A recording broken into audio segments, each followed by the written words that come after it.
boa tarde. Eu só estou assim preocupado, né? A gente está vendo tanta coisa bacana, está vendo moda, influência e tal, e agora a gente vai falar de macroeconomia, juros, eleição americana, é um negócio mais pesado, mas eu acho que é importante, né?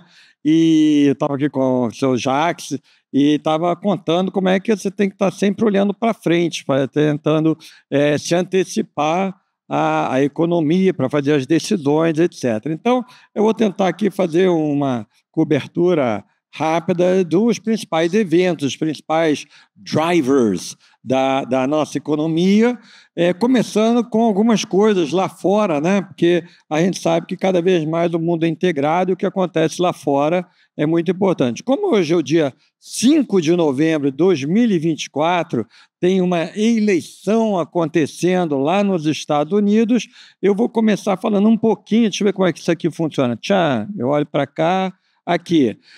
Primeiro, como é que as propostas dos dois candidatos, como é que elas impactariam as contas públicas, né? Não é só no Brasil que todo mundo está preocupado com o fiscal, o fiscal, o fiscal. Lá nos Estados Unidos também o pessoal fala muito disso e fica preocupado porque a dívida americana também está subindo, né? Então, a candidata lá, a Kamala, que a gente não sabe se vai ganhar, né? Ela tem aí uma projeção, alguns gastos, que depois eu vou entrar em detalhes, a expectativa é que o déficit lá suba para uns 164 bilhões de dólares. Esse não é o déficit primário, é o déficit contando o pagamento de juros. E o pagamento de juros nos Estados Unidos está subindo porque a taxa de juros está mais alta do que estava uns 4 ou 5 anos atrás. O Trump, não, ele é mais grandão, é mais fortão. O déficit com o Trump hoje está projetado.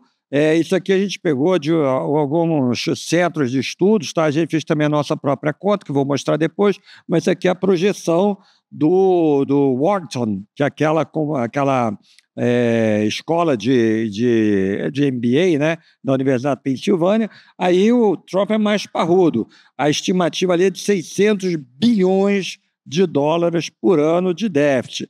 Obviamente, quando o déficit é maior, a tendência é o quê? Que a taxa de juros, principalmente a taxa de juros mais longa, suba. Então, tem uma certa expectativa dos mercados de que, se o Trump ganhar, e ele está com muita possibilidade de ganhar, os juros vão subir. A gente vai ter que aprender a trabalhar com os juros americanos, principalmente os juros mais longos, né? 2, 5, 10 anos, mais alto. Inclusive, a gente viu isso aí nessa semana. Cada vez que aparecia uma notícia que talvez a Câmara estivesse andando um pouquinho para frente, o juro longo americano caía. Aí dizia, não é nada disso, o Trump continua forte, né? This is the guy. Aí os juros davam uma subida. E por que é isso? Como é que você chega a 619 bilhões? Eu não vou entrar em todos esses detalhes, mas aqui dá algumas principais medidas de um candidato e do outro candidato. A candidata do Harris, a principal coisa que vai acontecer é o seguinte, é que ela vai gastar mais em algumas despesas. Enquanto que no caso do Trump, o principal que vai acontecer é que ele vai cortar os impostos de todo mundo. Ele começa que aquele corte de impostos de 2017 ia continuar para o resto da vida. Isso custaria a bagatela por ano de 180 bilhões em relação ao que está planejado, que é o corte acabar. Além disso, ele disse que quem ganha do INSS americano, Social Security, não ia pagar imposto sobre a aposentadoria. Isso são outros 120 bilhões, tá certo? Aí tem uma discussão que acabou, que a Câmara também disse que ia fazer igualzinho, resolveu imitar, que é o seguinte, quem ganhasse gorjeta não ia precisar declarar e não ia precisar pagar. Nos Estados Unidos, você supostamente declara e paga imposto de renda sobre a gorjeta. Não ia ter mais isso. Ele falou lá em Nevada, né? Lá em Las Vegas, que ele anunciou isso. 50 bilhões.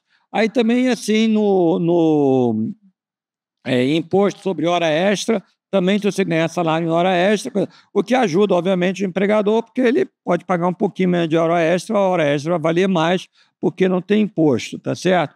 E também, ele, na época, quando ele foi presidente, tinha uma coisa lá nos Estados Unidos, tem muito lugar que você paga imposto de renda para o Estado, Então, você mora em Nova York, você paga imposto de renda para o estado de Nova York ou para o estado da Califórnia. E antigamente você deduzia isso do imposto federal.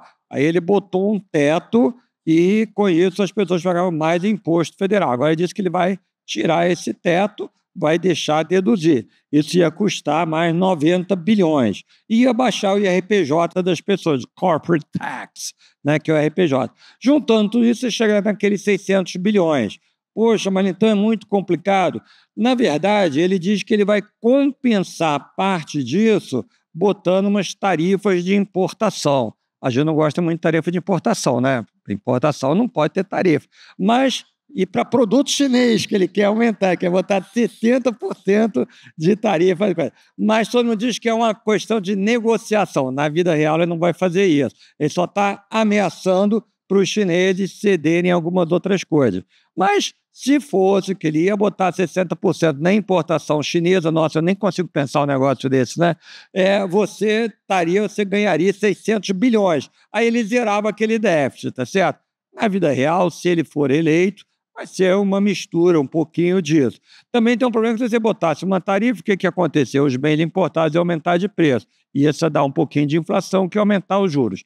Então, qual é a mensagem aqui? A mensagem é o seguinte: o Trump ele vai mudar muita coisa se ele for eleito. Ele vai balançar. Exatamente como é que vai ser, não dá para saber, porque algumas das coisas ele está fazendo realmente, como dizem algumas pessoas, só para jogar, assustar e depois ele negocia, tá certo? E uma coisa tende a compensar um pouquinho as outras. Mas, de modo geral, a gente pode imaginar que no final, como eu falei, a taxa de juros americana vai ser mais alta, provavelmente o dólar vai ficar um pouquinho mais caro e a gente tem que se preparar para isso.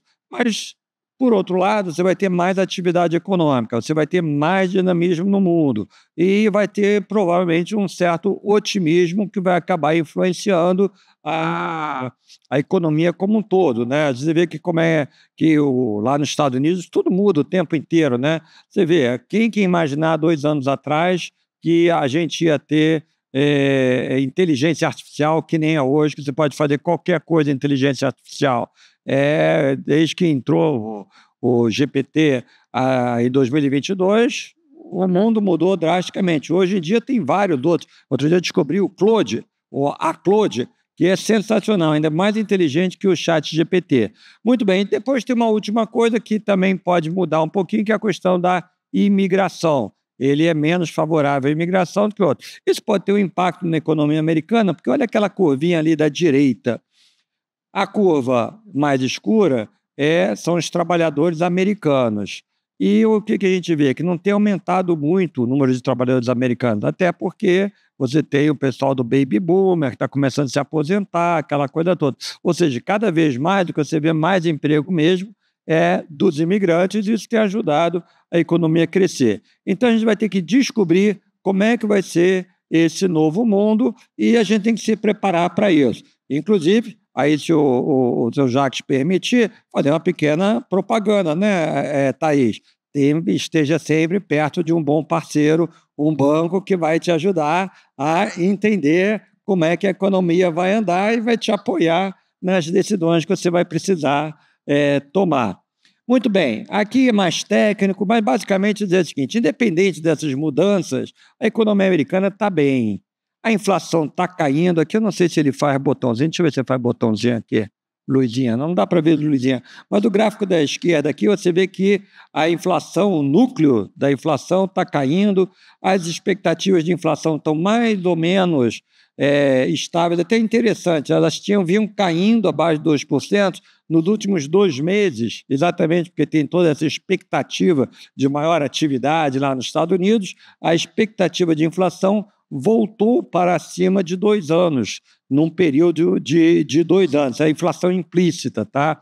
Então, você tem esse trade-off, mais atividade, os preços sobem um pouquinho menos. A economia está meio de lado, às vezes os preços sobem menos. Então, mas de modo geral, bastante controlado, tá certo? Deixa eu pular esse aqui. E o mercado de trabalho em equilíbrio. Eu gosto de mostrar essa curvinha aqui, que assim, a parte azul é oferta, quem quer trabalhar. A parte vermelha são os empregos disponíveis. Então, em geral, a curvinha azul fica acima da curvinha vermelha. E quando você tem uma crise, que nem ali depois da crise das hipotecas e tal, você vê que a curva vermelha, que é a demanda de emprego, vai lá para baixo. Quer dizer, aí você tem um enorme desemprego. Tá? Mas você repara que depois da Covid, que é aquele lá depois de 2021, 2020 para cá, na verdade, a demanda de emprego nos Estados Unidos continua acima da oferta, mas elas estão se juntando. Isso é bom por quê? Porque diminui as pressões inflacionárias e permite o Banco Central baixar os juros. Por isso que no mês passado, lá em setembro, né, ele baixou os juros e provavelmente agora, amanhã, dia 7, na verdade, ele vai anunciar também uma nova queda menorzinha do que a da vez passada, talvez 25 pontos só, para baixar os juros, o que é bom para a gente, é bom para o Brasil. Eu vou falar só um minutinho sobre a Europa. A Europa não está tão dinâmica que nem os Estados Unidos. Na Europa, aqui eu peguei a Alemanha, você vê que as expectativas estão um pouco piores, várias curvas descendo, a única curva que está subindo lá é a curva do desemprego. Mas isso não é uma coisa que nos machuque, tá certo? Hoje o comércio que o Brasil tem com a Europa é relativamente limitado e também eles estão tomando conta. O Banco Central Europeu está baixando os juros lá também, o que ajuda a estabilizar. Eu vou falar agora um minutinho sobre a China. A China é um grande ponto de interrogação, tenho certeza que vocês todos já ouviram isso. A principal coisa ali é que a confiança do consumidor anda muito baixo. Olha o contraste entre a curva azulzinha e a curva vermelha. A azul é na China. Ela despencou durante a Covid e não voltou até agora. Enquanto que nos outros países ela voltou, não voltou àquele número tão alto como estava antes, mas voltou para o número melhor. A consequência disso é que as vendas na China, o consumo na China, está muito devagar. Para a gente isso não é de todo ruim. Por quê? Se eles não conseguem vender tanto lá dentro, eles vão querer vender mais barato para fora. E realmente os preços de exportação e as exportações da China aumentaram bastante nos últimos tempos.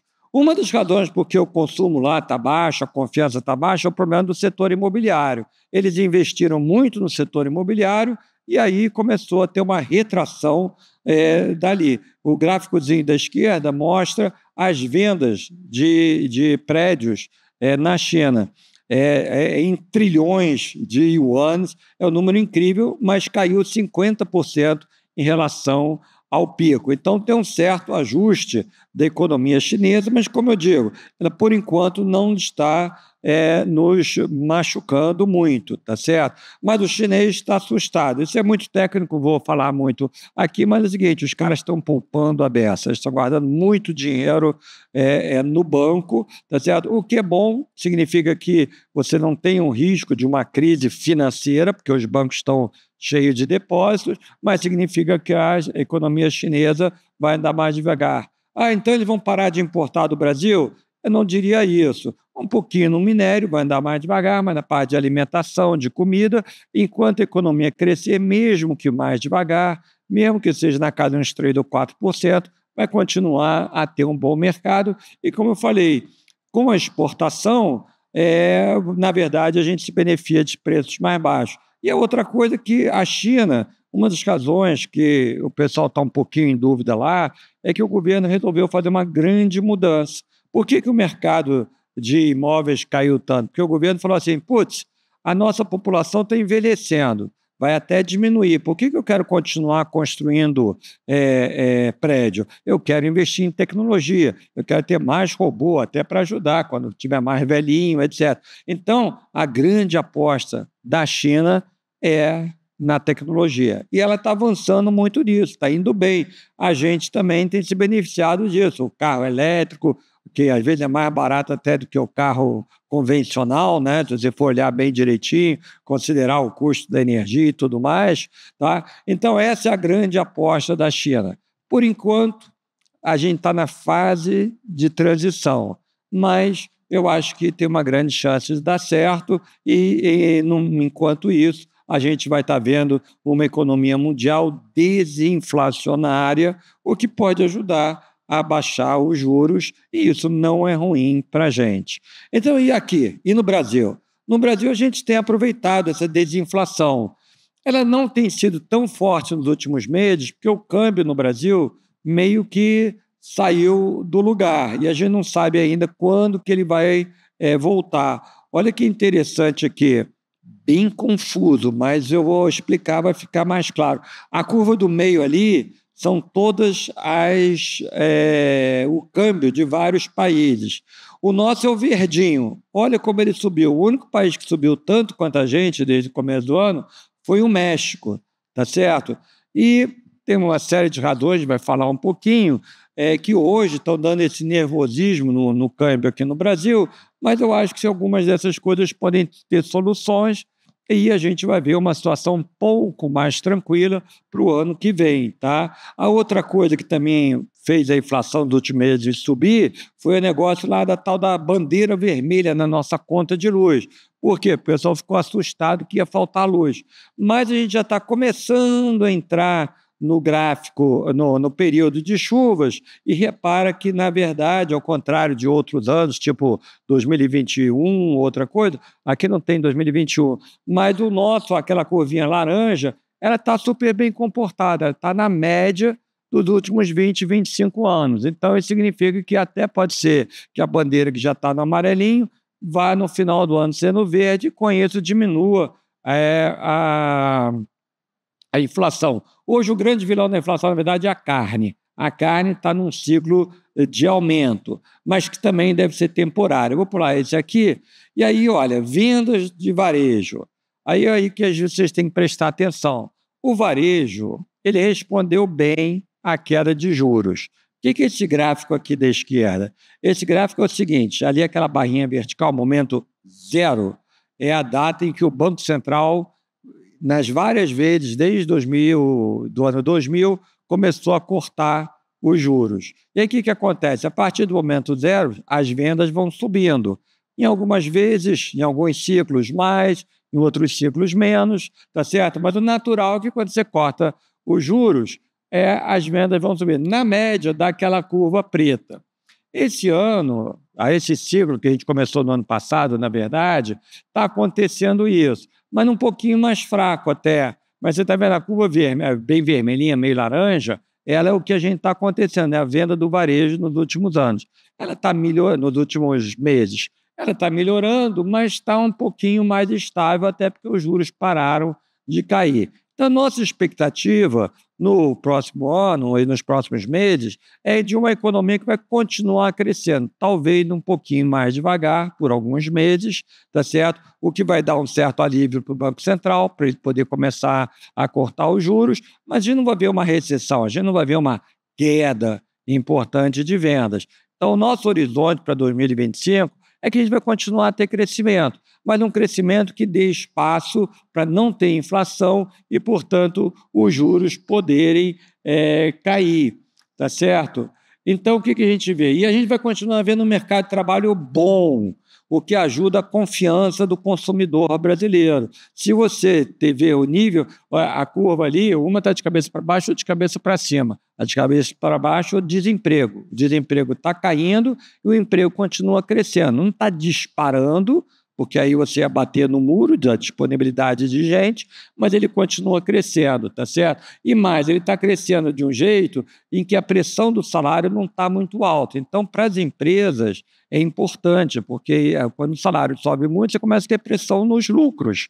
Ali, isso aqui é uma pesquisa, aquelas barrinhas, é uma pesquisa do Banco Central. Ele perguntou para as empresas, olha, quando você olha daqui para frente, como é que você está vendo a taxa de crescimento dos salários dos seus empregados?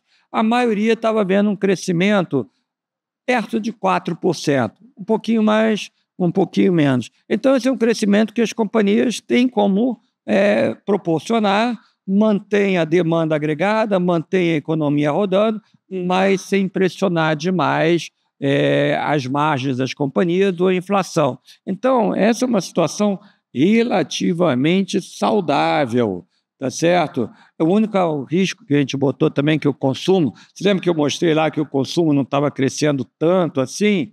A gente sabe que um dos vilões, vamos dizer, por que a nossa curvinha dessa vez está um pouco mais fraca, é porque está tendo essa concorrência com os bets. Mas agora o governo entrou em campo e provavelmente isso vai diminuir um pouco, o que vai deixar mais dinheiro no bolso do consumidor para ele comprar no varejo, tá certo?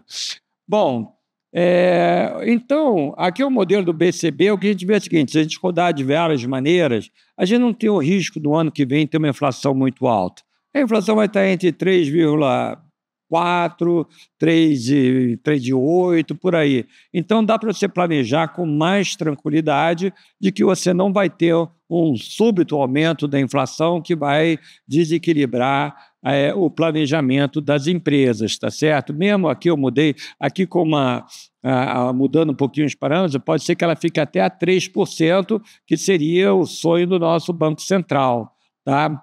E o Brasil vai continuar indo bem. Por quê? Porque ele tem uma força muito grande, que é a força das exportações. O consumo é importante, o consumo é bom, mas as exportações que dão um dólar, que permite a gente comprar, permite trazer coisa do mundo inteiro, continua indo muito bem e vai continuar indo no ano que vem. No ano que vem, olha o gráfico da esquerda, a agricultura vai crescer perto de uns 10%, tá certo? A produção de petróleo continua a crescer, então tem várias coisas que vão continuar a ajudar o Brasil a crescer, exportar mais e ter dólar à vontade. Aqui eu estou mostrando aqui dois cenários. Cenário base, a gente vai ter um superávit comercial de 80 bilhões. Isso dá muita tranquilidade para o país. Mesmo que os preços das commodities caíssem bastante, ainda assim você teria 60 bilhões. Você vê que é mais do que tudo que você tinha antes de 2020, 2022. Tá?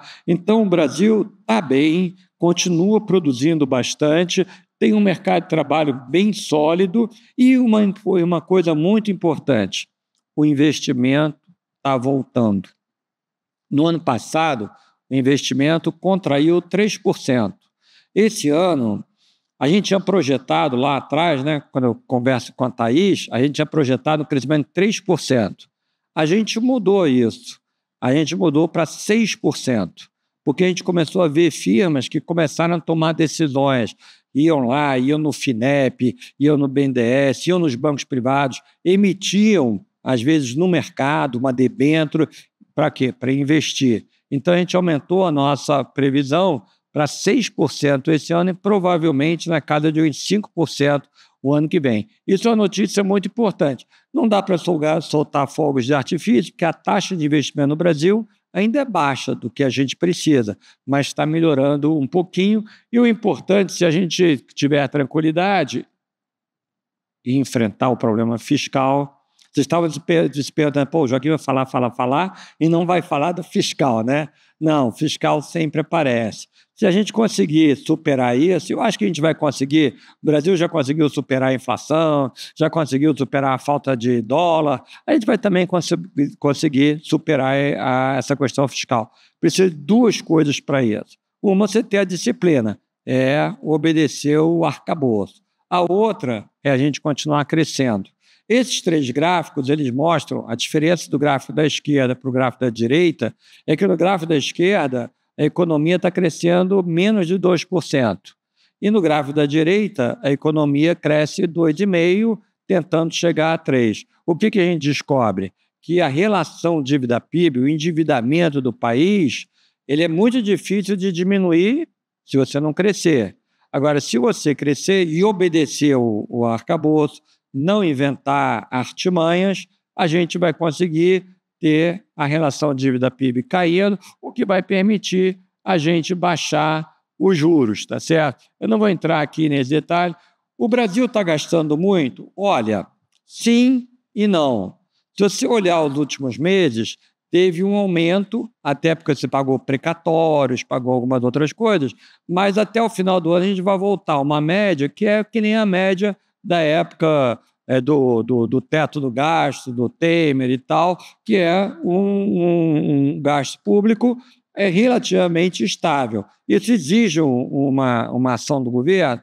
um pouquinho, mas eu diria a mensagem aqui também é a seguinte: o fiscal você tem que estar acompanhando, mas de não ter um risco iminente de você perder o controle. Agora, tem uma opção de despesas, eu não vou entrar em todos os detalhes aqui, que são despesas obrigatórias, que você decidiu fazer aumentos por lei, por PEC, etc. e tal, que significa que o governo vai ficando mais pesado mesmo. Aqui eu dei alguns exemplos. Ó, você tem o Fundeb, você teve, aliás, as emendas parlamentares, tem os tais histórias de precatório que os tribunais mandam. Tudo isso tem pesado como despesa. A Bolsa Família triplicou de valor, você tem tido muito aí, hoje saiu no jornal aí o BPC e outros gastos aí de previdência, assistência social. Então, todo mundo tem que estar muito atento a isso para segurar o gasto para a gente poder ter aquele desempenho fiscal benigno que nos traz a taxa de juros mais baixa. Também a despesa de pessoal. E aí a despesa de pessoal, o mais importante, nem é no governo federal, é no governo estadual, no governo municipal. Então, para a gente vencer o desafio fiscal, tem que ser um trabalho de todo mundo, tá certo? Para a economia poder continuar crescendo, dar uns 2,5%. Aqui, depois, se vocês quiserem, eu posso mandar para quem quiser, são as medidas que o governo está anunciando aí que vai tomar para garantir que você vai continuar podendo cumprir o arcabouço hoje e nos meses que vêm, nos anos que vêm. E, com isso, tranquilizar o mercado, permitir que a taxa de juros caia, que o câmbio se aprecie. O governo tem que se mexer realmente, tem que ser proativo para trazer a tranquilidade para o cidadão, para as empresas, e, com isso, a gente conseguir avançar. Eu, às vezes, brinco que o desafio está chegando. A gente vai passar um períodozinho em que você vai ter que ir com muito cuidado para você não bater nas pedras. E tem que ter um pouquinho de arte para fazer isso. Mas, se você fizer isso, você repara que depois você sai e vai ter um momento mais tranquilo. Então, o desafio do governo agora, nesse final de ano e no ano que vem, vai ser garantir que a gente atravesse aí sem bater, sem inventar modos, começar a balançar o barco, inventar despesa nova, aí você não vai conseguir atravessar esse período. Mas se você atravessar isso, a gente vai ter um ano que vem também de um crescimento bom. Olha, esse ano a gente vai crescer quase 3% do PIB, ali o PIB vai crescer quase 3%, ali naquela primeira linha. Uma inflação ano que vem, como eu falei, que segura, tranquila, que dá para você planejar, tá certo? Uma Selic que talvez, esse aqui tem um pouquinho de risco para cima, mas talvez chegue perto de 10%, então comece a cair devagarzinho, tá certo? Um dólar também que vai voltar para uma casa de 5,5, 5,4, tá? Enfim, condições para a gente poder trabalhar com mais confiança, que é o mais importante, poder planejar, poder manter essa taxa de crescimento e você ter o emprego forte de tal maneira que o consumidor tenha confiança de poder continuar expandindo seu consumo, diversificando, comprando coisas mais interessantes. É lógico que tem riscos, você viu que eu falei dos riscos lá desde os Estados Unidos, riscos aqui no fiscal, mas, de modo geral, eu diria que a gente está passando um momento em que a economia dá alguns sinais que são bastante positivos e que devem continuar no ano que vem, apesar da justificada preocupação dos mercados no momento, que tem posto uma pressão no câmbio, tem posto uma pressão nos juros. Lá no Banco Safra, o banco tem 180 anos de história, já passou por tudo. Então, assim, lá o jeito da gente ver as coisas é o seguinte: você não vai ficar desanimado só porque está um pouquinho difícil. Você vê todos os riscos, avalia, toma as decisões com cuidado, tá certo? Mas você continua indo em frente. Porque, o Brasil é um país extraordinário, um país que você consegue fazer coisas incríveis se preparar, se trabalhar com firmeza, se analisar as coisas direito. E segundo, que você não vai desistir da vida só porque é um pouquinho mais complicado. Felizmente, no momento atual, apesar de alguns riscos pontuais, tem muita coisa jogando a nosso favor. Então, esse é um pouquinho aqui o nosso recado. Não sei cadê o nosso colega aqui que me me apresentou, como é que ele quer fazer a dinâmica daqui para frente. Se tem perguntas, é para ter perguntas? Eu não sei se alguém tem alguma pergunta, como é que faz a pergunta? Cadê o nosso... doutor. Opa! Eu estava ali fazendo conta. Você está fazendo conta? Eu estava ali atrás. Você está preocupado com o déficit também? Estou preocupado com tudo. Com tudo. Ó, é isso aí. Mas não está desanimado, né? Não. Olhando para frente. Tem que olhar. Assim que é bom. Isso aí. Pô, sensacional. Quer fazer uma pergunta? Boa tarde. Gostaria sim. Claro. Eu sou um admirador do senhor, desde o tempo que o senhor é ministro da Fazenda. Eu acho que o senhor é muito sério e ponderado. Pergunta é o seguinte: nessa economia desse governo populista, o senhor acredita realmente que eles vão cortar alguma coisa de despesa? Porque, na minha opinião, eu acho que o nosso crescimento depende todo disso, de controlar o déficit primário. Se não cortar despesa, não tem jeito. Eu acho que a realidade chama, né?